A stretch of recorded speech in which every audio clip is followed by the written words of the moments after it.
ونؤمن به ونتوكل عليه ونعوذ بالله من شرور أنفسنا ومن سيئات أعمالنا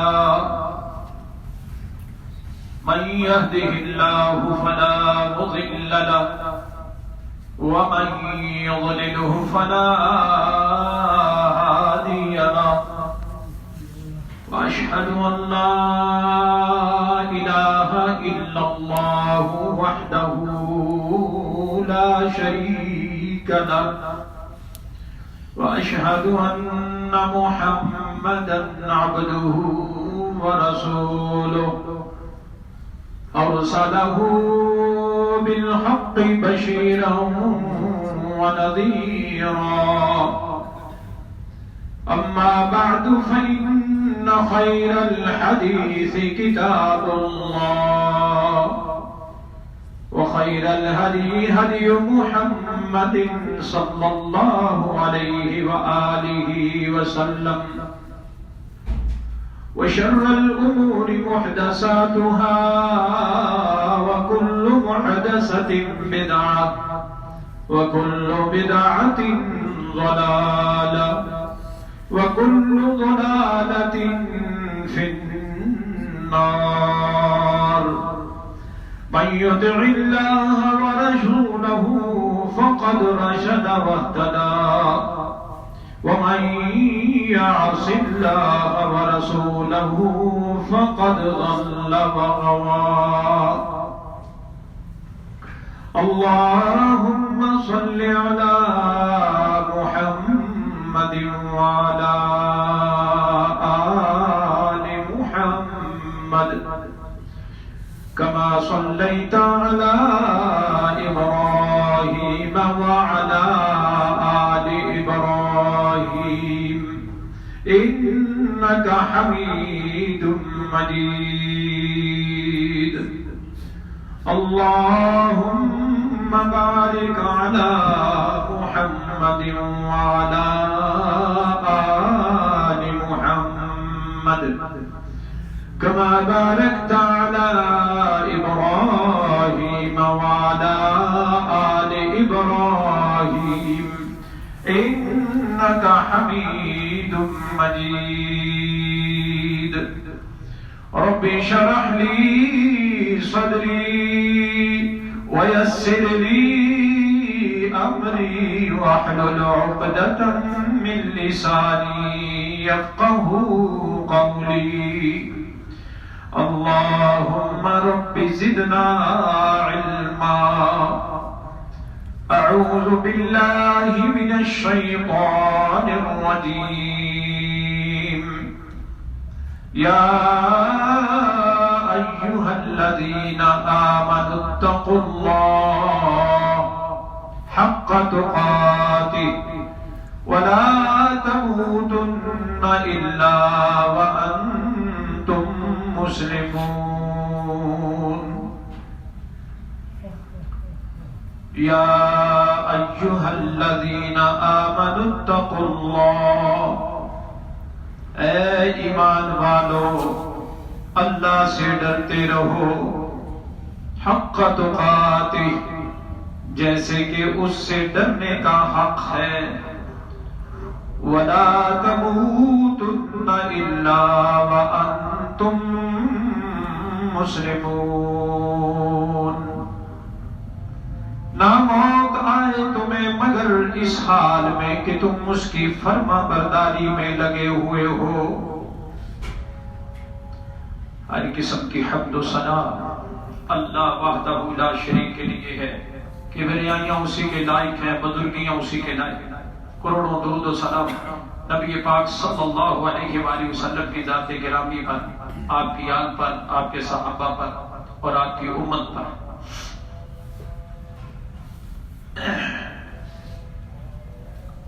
رسول کریم صلی اللہ علیہ وآلہ وسلم کو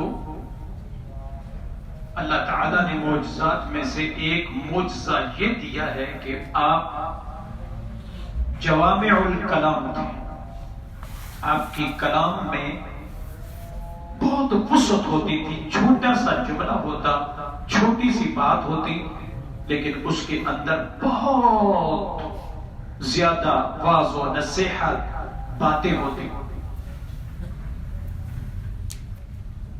حضور علیہ الصلوۃ والسلام چھوٹی سی بات فرماتے تھے لیکن اس کے اندر زندگی پیوست ہوتی تھی.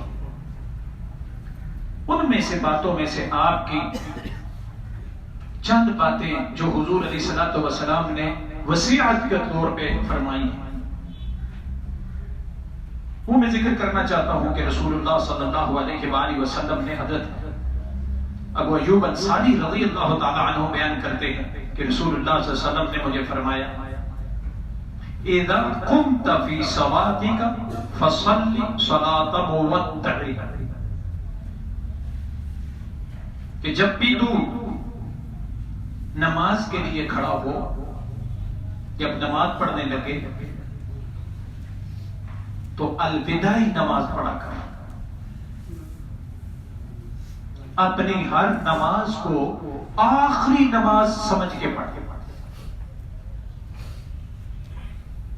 اس کے بعد شاید تجھے نماز کا موقع نہ ملے، اس طرح نماز پڑھ، یہ تیری آخری نماز ہے.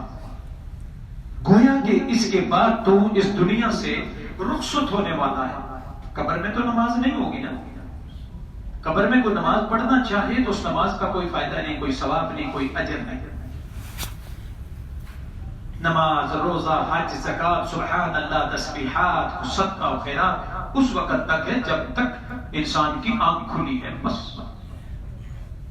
آنکھ بند ہو گئی تو بات ختم. انقطع عملہ، انسان کے عمل ختم ہو گئے. تو رسول اللہ صلی اللہ علیہ وسلم نے فرمایا تو ہر نماز کو اپنی آخری نماز سمجھ کے پڑھ. صلاۃ مودع، الوداعی نماز سمجھ. اس دنیا کو تو الوداع کہنے والا ہے، اس دنیا سے جانے والا ہے، اس جان سے تیرا کانٹیکٹ ختم ہونے والا ہے. تو قبر میں جانے والا ہے، اس جہان میں شفٹ ہونے والا ہے. یہ تیری آخری نماز ہے. کیوں؟ آخری نماز سمجھ کے جب پڑھے گا تو جلد بازی نہیں کرے گا، کیونکہ اس کے ذہن میں یہ نہیں ہے میں نے ابھی باہر جا کے کوئی اور کام کرنا ہے. اس کی نماز جلدی نہیں ہوگی، اس کی نماز میں خشوع خضوع ہوگا. کیوں؟ وہ دنیا تو چھوڑ بیٹھا ہے، کوئی کام میرا نہیں ہے، میری آخری نماز ہے، اس کے بعد میں مرنے والا ہوں. تو وہ اس نماز کا خشوع خضوع کیسا رکھے گا، توجہ اللہ کی طرف، اللہ کے ساتھ تعلق کیسا جوڑ کے رکھے گا اس نماز میں. صلاۃ مودع، الوداعی نماز ہے تیری. اس نماز کے اندر وہ دعائیں کیسی کرے گا، اپنے اللہ سے تعلق کیسا جوڑ کے رکھے گا، اس نماز کا رکوع و سجود کیسا کرے گا، کتنے سکون کے ساتھ اپنے رب کے سامنے کہ یا اللہ میری آخری نماز ہے مجھے معاف کر. کیسی مناجات کرے گا، کیسی دعائیں کرے گا.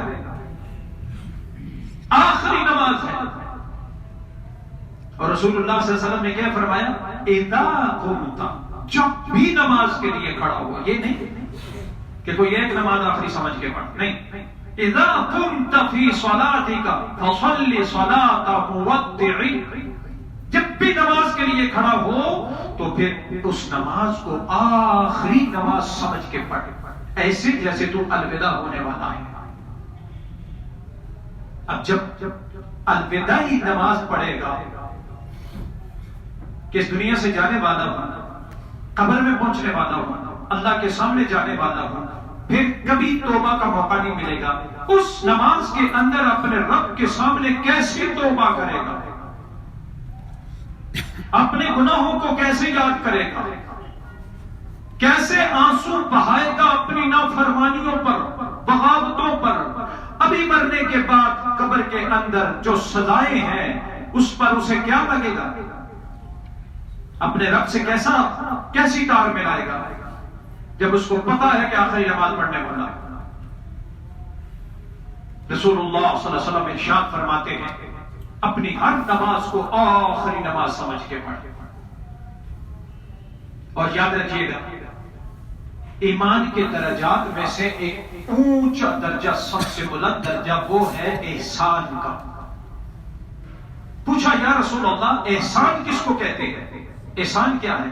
تو رسول اللہ صلی اللہ علیہ وسلم نے فرمایا تو اللہ کی عبادت کرے اس حال میں تو اللہ کو دیکھ رہا ہے، تو اللہ کو دیکھ رہا ہے، اس حال میں تو عبادت کرے، اور اگر تجھ سے یہ نہ ہو سکے کہ یہ ہو کہ اللہ تجھے دیکھ رہا ہے،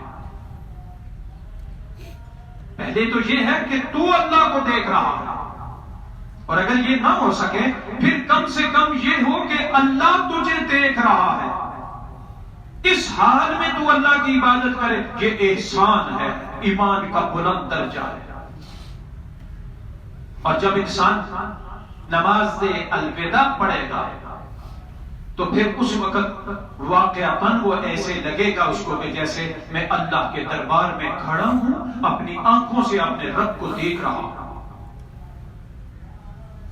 اور اللہ کا دربار سامنے ہو، اللہ کے دربار کے سامنے وہ سرے بسجود ہے، سجدہ کرنے کا اسے مزہ آئے گا،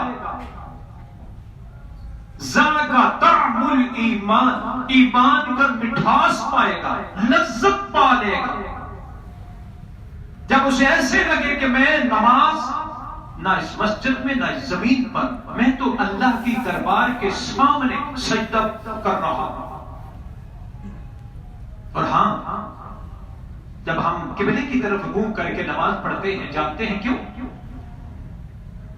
اللہ نے فرمایا جہاں بھی تم چہرہ کرو گے فَسَمَّ وَجْهُ اللَّهِ، اللہ کی رضا اسی طرف ہے۔ ہم اس وقت اللہ کی طرف متوجہ ہو کے اللہ کے سامنے سجدہ کر رہے ہوتے ہیں۔ قبلہ جو پہلے لوگ تھے ان کا قبلہ کون سا تھا؟ بیت المقدس۔ رسول اللہ صلی اللہ علیہ وسلم جب آئے پہلے بھی مقرر بیت المقدس کس نے کیا تھا؟ اللہ نے۔ بیت المقدس کو ہٹایا کس نے؟ اللہ نے۔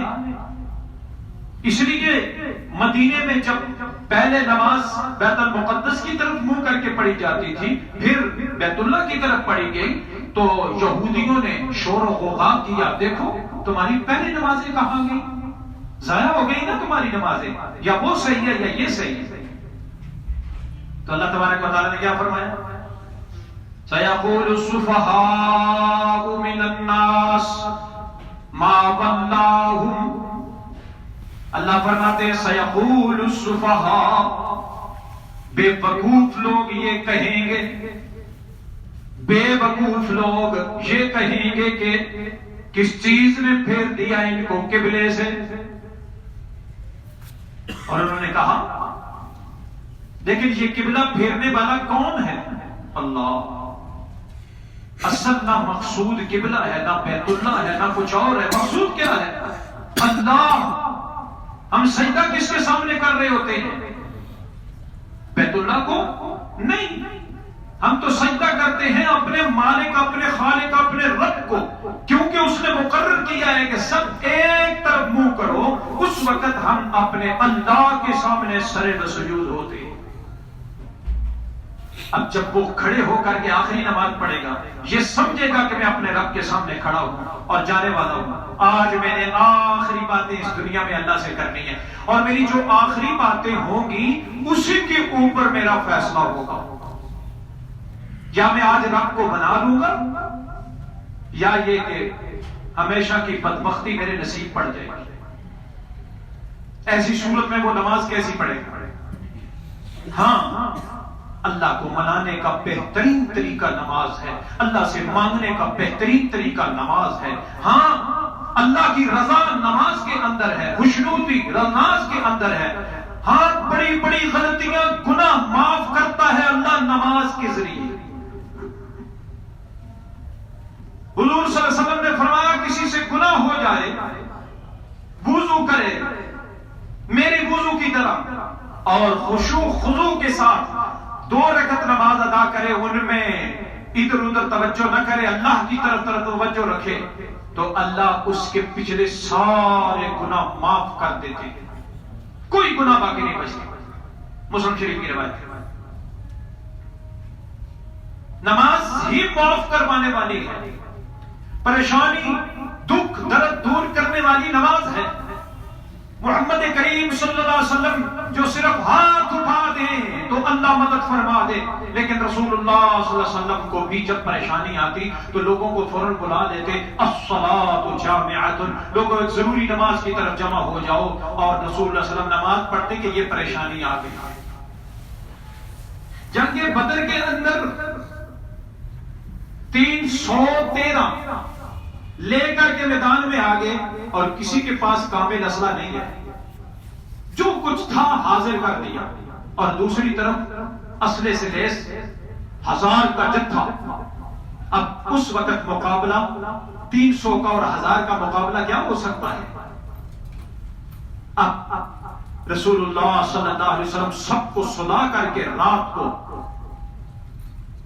اپنی اس کلیہ کے اندر رسول اللہ صلی اللہ علیہ وسلم کھڑے ہو گئے اور اپنے رب کے سامنے رونا شروع کر دیا، یا اللہ آج کون ہے مدد کرنے والا؟ یہ 313 کیا 1000 کا مقابلہ کریں گے؟ ان کے پاس تو اسلحہ نہیں ہے، لاٹھیاں لے کر کے آئے ہیں، ان کے پاس گھوڑے ہیں، ان کے پاس ڈھال ہے، تیر ہے، ان کے پاس نیزے ہیں، ان کے پاس تو کچھ بھی نہیں ہے، یا اللہ مقابلہ کیسا کریں گے ہم؟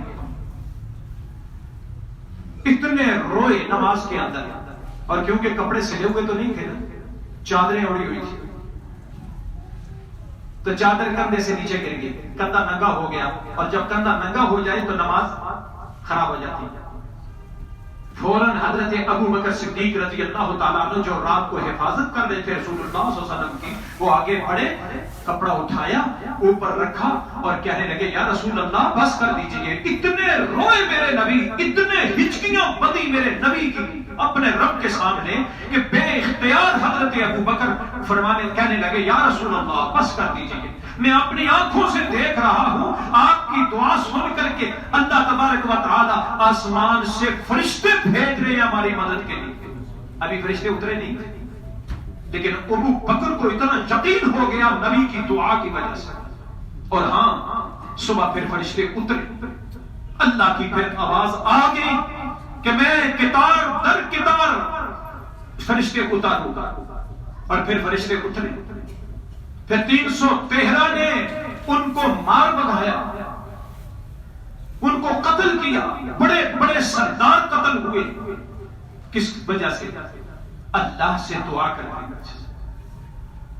جب بھی ہم نماز ایسی پڑھیں گے اللہ ہماری مدد کرے گا۔ اللہ کو منانے کا بہترین طریقہ نماز ہے، تو رسول اللہ صلی اللہ علیہ وسلم نے فرمایا جب بھی تو نماز پڑھے تو ایسے نماز پڑھ جیسے تیری آخری نماز ہے، صلاۃ مودع، آخری نماز سمجھ کے اس کو پڑھ۔ پہلی نصیحت رسول اللہ صلی اللہ علیہ وسلم کی یہ۔ دوسری چیز حضرت ابو ایوب انصاری رضی اللہ تعالی عنہ فرماتے ہیں وَلَا تَكَلَّمْ بِكَلَامٍ تَعْتَذِرُ مِنْهُ غَدًا، ایسی بات منہ سے مت نکال کہ کل تجھے اس پر افسوس ہو۔ سوچ سمجھ کر کے بول، اپنی زبان کو روک کے رکھ، جو منہ میں آئے وہ نکال دے، ایسا نہ کر، اپنی زبان کو روک کے رکھ، کل کو تجھے پریشانی کا باعث بنے۔ دنیا کے اندر کسی کے سامنے ذلیل ہو یا معذرت کرے، معافی مانگے، معاشرے کے اندر تجھے ذلیل ہونا پڑے، یا یہ کہ آخرت میں اللہ کے سامنے پیشگی ہو تو اس وقت تجھے اپنے اعمال دینے پڑ جائیں کسی کو اس زبان کی وجہ سے۔ تو رسول اللہ صلی اللہ علیہ وآلہ وسلم نے ارشاد فرمایا کہ بات کرنے سے پہلے اپنی بات کو تول لے، سوچ لے، پھر بولے کہ یہ مجھے کتنا نفع دے گا۔ نبی صلی اللہ علیہ وسلم جو نصیحت کر رہے ہیں وہ ایک انسان کو کامل بنانے کے لیے، ایک انسان کو بہت اچھا بنانے کے لیے اللہ کے رسول صلی اللہ علیہ وسلم فرما رہے ہیں۔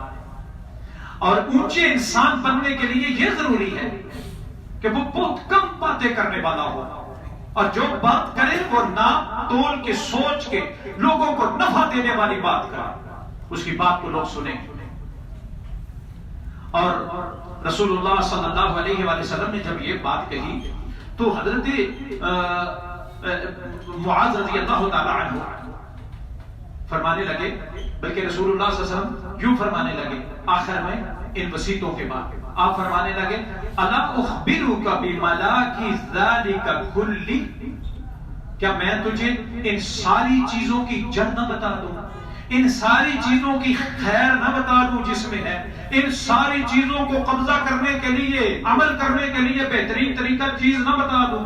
کہا یا رسول اللہ کیوں نہیں؟ قلت بلا یا نبی اللہ، میں نے کہا اللہ کے نبی کیوں نہیں؟ فأخذ بلسانه قال كف عليك كف عليك هذا، اس زبان کو اپنے اوپر روک کے رکھ، اس کو زیادہ نہ چلنے دے، اس زبان کو بند کر لے، اس زبان کو اپنے کنٹرول میں کر لے، اس زبان کو زیادہ استعمال نہ کر، اس زبان کی تیزی کو ختم کر دے، اپنی زبان کو روک کے رکھ۔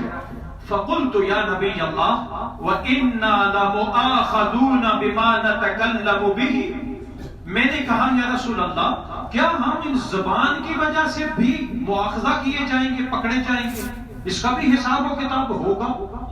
رسول اللہ صلی اللہ علیہ وسلم ارشاد فرماتے ہیں ثَقِلَتْكَ أُمَّكَ يَا مُعَاذ، ثَقِلَتْكَ أُمُّكَ يَا مُعَاذ، معاذ تیری ماں تجھے گم پائے، یہ کرموں کی لاڈلی سی گالی ہوتی تھی،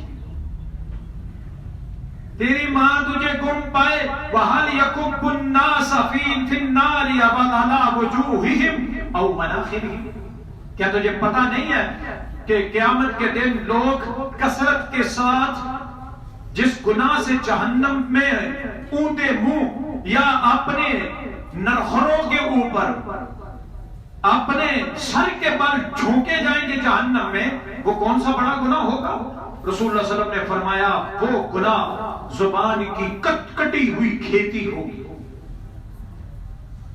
کبھی کسی کی لڑائی، کسی کی کوئی چیز دبانے کے اوپر نہیں ہوئی، ریسرچ کریں گے، جب بھی جنگ ہوگی لڑائی ہوگی زبان کی وجہ سے ہوگی۔ ایک آدمی زیادتی بھی کرتا ہے، کسی سے زیادتی ہوئی آپ اس کو کہتے ہیں آپ نے یہ کیا کیا ہے، وہ کہتا ہے یار سوری یہ غلطی مجھ سے ہوئی، آپ اسے کبھی اس کے اوپر جو ہے وہ نہیں کریں گے زیادتی، لیکن جب وہ آگے سے وہ کہے تو کون ٹھیک کیا میں نے جو کیا ہے، اس کی وجہ سے جنگ چھڑ جائے گی، قتل و غارت تک معاملہ چلا جائے گا۔ ہمیشہ زبان کی وجہ سے رسول اللہ صلی اللہ علیہ وسلم نے فرمایا زبانوں کی وجہ سے لوگ کثرت کے ساتھ جہنم میں اونٹے منہ ڈالے جائے، اپنے چہروں کے بل، اپنی گردنوں کے بل جہنم میں پھینکے جائیں گے۔ تو رسول اللہ صلی اللہ علیہ وسلم فرماتے ہیں کہ اپنی زبان کو اپنے اوپر روک کے رکھ، جو بات کرے پہلے سوچ لے پھر بات کرنا، کہیں ایسا نہ ہو کل کو تجھے کوئی دکھ اور کوئی تکلیف نہ ہو۔ اور قرآن مجید میں اللہ تبارک و تعالی یہی ارشاد فرماتے ہیں یا ایھا الذین آمنوا اتقوا اللہ وقولوا قولا سدیدا، اے ایمان والو اللہ سے ڈرتے رہو تو سیدھی ستھری بات کرو، صاف بات کرو، اپنی باتوں کے اندر ایسا طریقہ استعمال نہ کرو جو صرف لوگوں کے اوپر روک ڈالنے کے لیے ہو، غلط مائل کرنے کے لیے ہو، سیدھی ستھری صاف بات کرو۔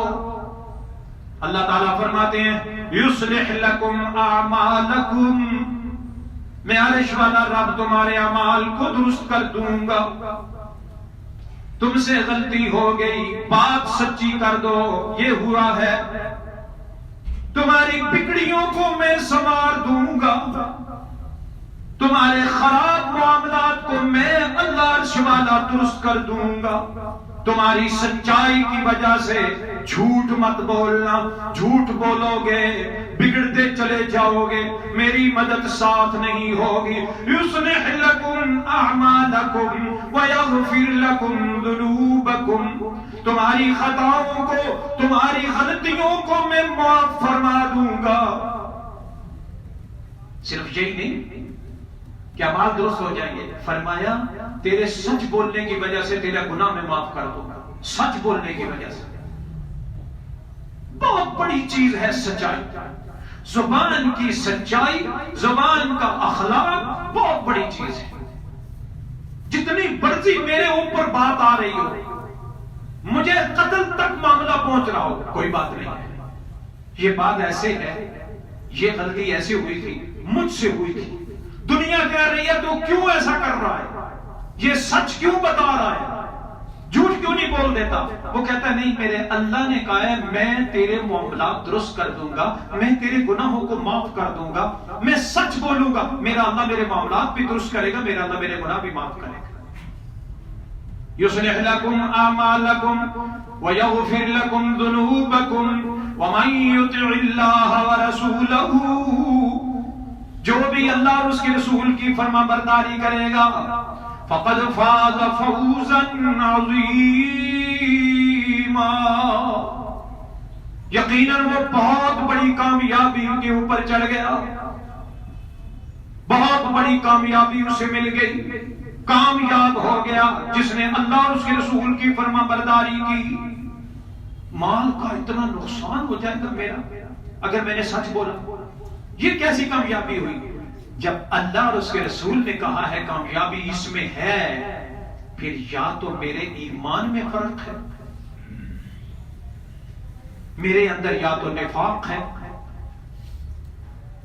یا پھر یہ کہ مجھے علم نہیں ہے، جاہل ہوں.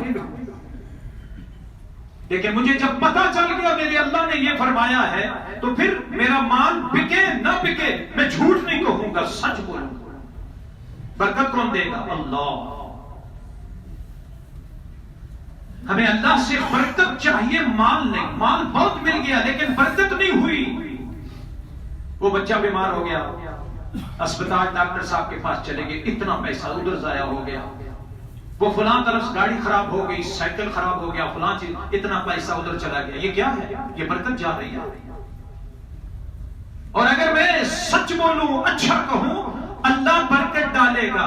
تھوڑا ملا ہے لیکن میرے گھر میں پوری پڑ جائے گی. زائد کسی جگہ میرا نقصان پیسہ نہیں لگے گا. برکت یہ بھی ہے. اور میرے بھائیو، رسول اللہ صلی اللہ علیہ وآلہ وسلم نے جو تیسری چیز ارشاد فرمائی ہے، آپ علیہ الصلوۃ والسلام ارشاد فرماتے ہیں کہ لوگوں کے پاس جو کچھ ہے اس سے نا امید ہو جا. فرمایا وَأَجْمِلْ يَاسَ مِمَّا فِي يَدِ النَّاسِ، لوگوں کے ہاتھ میں جو کچھ ہے اس سے نا امید ہو جا.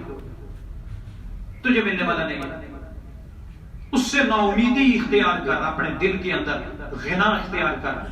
میں نہیں لوں گا کسی سے، میری کوئی مدد نہیں کر سکتا، جو اس کے پاس ہے وہ اس کا ہے، میں نہیں لے سکتا. جو لوگوں کے ہاتھ میں ہے اس سے نا امید ہو جا. کیوں؟ دنیا کے اندر سب سے بڑی لالچ اسی وقت آتی ہے جب انسان کسی کے اوپر کہ یہ چیز مجھے مل جائے. اور دنیا کے اندر سب سے زیادہ دھوکہ کھانے والے لالچی لوگ ہوتے ہیں جن کے اندر لالچ آ جائے یہ بھی مجھے مل جائے. آج لوگ اخباروں میں اور میڈیا میں آتا رہتا ہے کہ کسی بندے نے جو ہے وہ لوگوں کو کہا کہ میں تمہیں ڈبل کر کے پیسہ دوں گا، اور وہ ڈبل شاپ پیسہ ہی لے کے نکل گیا. لیکن پھر بھی لوگ سن کر کے جب ان کو کوئی کچھ کہتا ہے کہ اتنا پیسہ بنا لگائیں گے، ہمیں اتنے پیسے آئیں گے، مہینے میں تو ہم جو ہیں وہ اتنا کما سکتے ہیں، 10 لاکھ لگائیں گے مہینے میں لاکھ آئے گا. اب وہ نہیں دیکھتا حرام ہے حلال ہے کیسے ہے، یہ بندہ اعتبار والا، وہ کہتا ٹھیک ہے یہ تو بڑی اچھی بات ہے. اب اس لالچ میں آ کر کے وہ پیسے دے دیتا ہے اور پتہ چلتا ہے کچھ دنوں کے بعد کہ جناب وہ بندہ ہی غائب ہو گیا، وہ سارا کچھ جھوٹ تھا. تو جب انسان یہ سوچے کہ کوئی کسی کو نفع نہیں دے سکتا، نفع دینے والا کون ہے؟ اللہ، تو پھر وہ اس کا ایمان کیسا رہے گا؟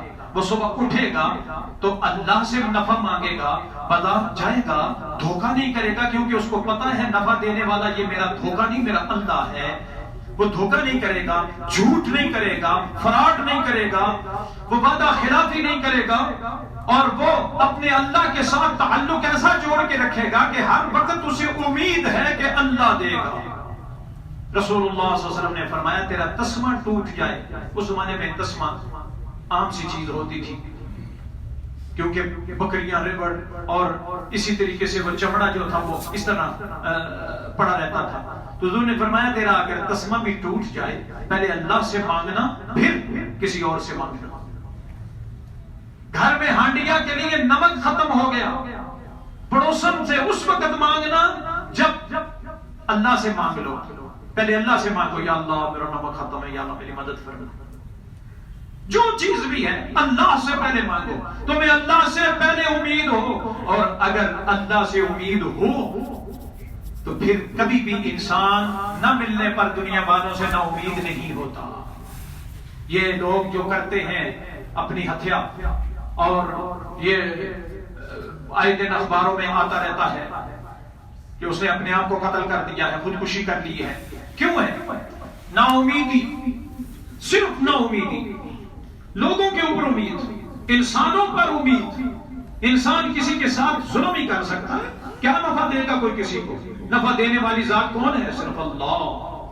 اور جب اللہ کے ساتھ لگا کے رکھے گا، انسانوں سے نا امیدی ہوئی کبھی نہیں ٹوٹے گا، کبھی اس کا دل نہیں ٹوٹے گا، ہر وقت وہ امید سے رہے گا، اور یہی توحید خالص ہے۔ تو رسول اللہ صلی اللہ علیہ وسلم نے فرمایا وَجِّبِ الْيَاسَ مِمَّا فِي يَدِ النَّاسِ، نا امید ہو جا جو کچھ لوگوں کے ہاتھ میں ہے۔ یہ تین وصیتیں رسول اللہ صلی اللہ علیہ وآلہ وسلم نے ارشاد فرمائی ہیں کہ فرمایا اگر تم ان کو پکڑ کے رکھ تو اللہ تجھے خیر عطا فرما دے گا۔ پہلی چیز رسول اللہ صلی اللہ علیہ وسلم نے فرمایا کہ نماز پڑھ اپنی آخری سمجھ کے، ہر نماز آخری نماز سمجھ کے پڑھ۔ صلاۃ مودع، الوداعی نماز پڑھ۔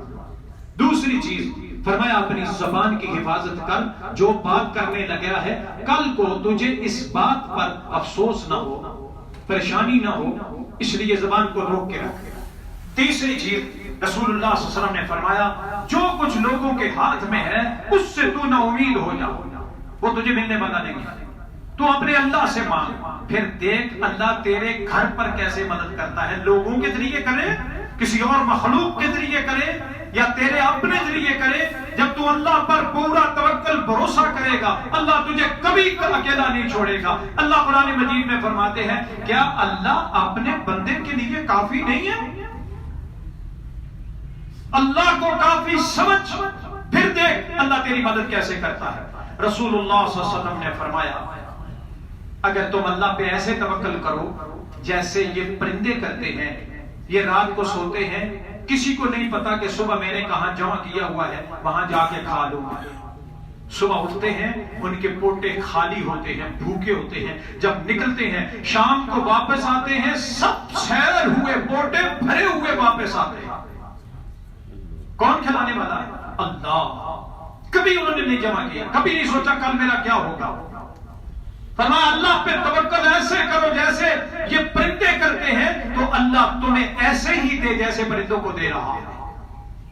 اس لیے رسول اللہ صلی اللہ علیہ وسلم کی یہ تین وصیتیں جو جامع الکلام ہے نبی صلی اللہ علیہ وسلم کی، اس کے اندر بہت بڑی بڑی حکمتیں، دانائیاں وابستہ ہیں۔ اللہ سے دعا ہے اللہ رب الجلال ان چیزوں سے ہمیں روشناس فرمائے۔ وآخر دعوانا ان الحمدللہ رب العالمین۔